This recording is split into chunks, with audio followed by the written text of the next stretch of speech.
Salah satu candi terbesar yang dimiliki oleh Indonesia adalah Candi Borobudur.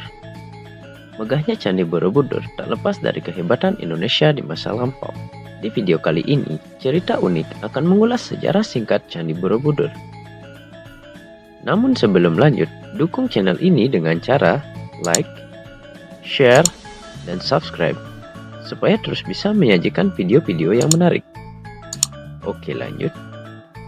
Menurut catatan sejarah, Candi Borobudur diperkirakan mulai dibangun pada abad ke-9, yang mana saat itu, wilayah Magelang saat ini dikuasai oleh dinasti Syailendra yang dipimpin oleh Raja Semaratungga. Raja bertitah untuk membangun sebuah pembangunan candi yang kala itu dipimpin oleh seorang arsitek bernama Gunadarma. Tanpa bantuan kecanggihan teknologi di masa kini, Gunadarma menggambar Candi Borobudur yang luasnya mencapai ratusan meter persegi itu. Dari pembangunan tersebut, Borobudur dapat diselesaikan dalam waktu 50-70 tahun kemudian. Yang mana konon Gunadarma sendiri tidak melihat hasil akhirnya. Nama Borobudur diambil dari bahasa Sanskerta, Vihara Buddha Hur, yang berarti biara Buddha di bukit. Karena memang saat itu Borobudur terletak di sebuah bukit. Karena pada masa itu agama Buddha menjadi mayoritas agama di tanah Jawa, maka Candi Borobudur pun tak lepas dari kegiatan keagamaan.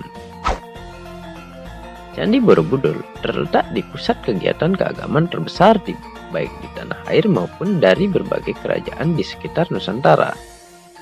Namun lambat laun perkembangan Islam mulai masuk ke Nusantara. Masuknya pengaruh Islam ke Indonesia pada abad ke-15 membuat Candi Borobudur mulai ditinggalkan oleh masyarakat yang berpindah ke agama Islam. Sempat ada beberapa waktu Borobudur terlupakan, serta beberapa kali Borobudur semakin terlupakan saat terjadi letusan Gunung Merapi yang mengakibatkannya terkubur abu vulkanik. Dalam sejarah singkat Candi Borobudur di masa kolonialisme Belanda, yakni tepatnya pada tahun 1814, Sir Thomas Stamford Raffles berhasil mengungkap keberadaan Candi Borobudur.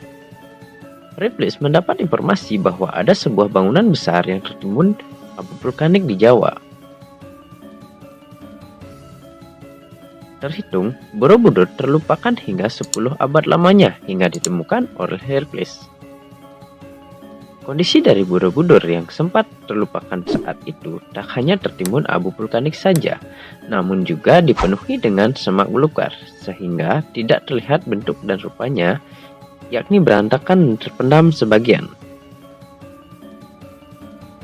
Candi Borobudur memiliki tinggi yang mencapai 42 meter sampai saat ditemukan, dan hingga kini tingginya adalah 34,5 meter saja. Ada tingkatan yang memang dibiarkan terkubur karena alasan menguatkan fondasi candi. Yang kedua adalah karena tingkatan terbawah memiliki gambar panel hubungan suami istri.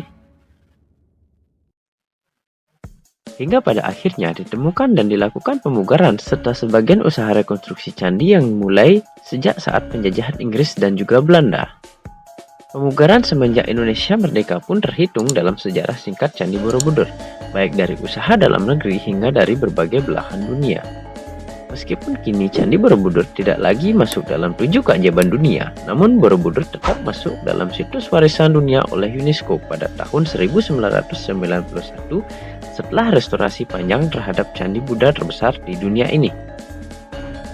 Borobudur juga masuk dalam daftar memori dunia, diusulkan bersama cerita Panji, gerakan non-blok, dan tsunami Aceh.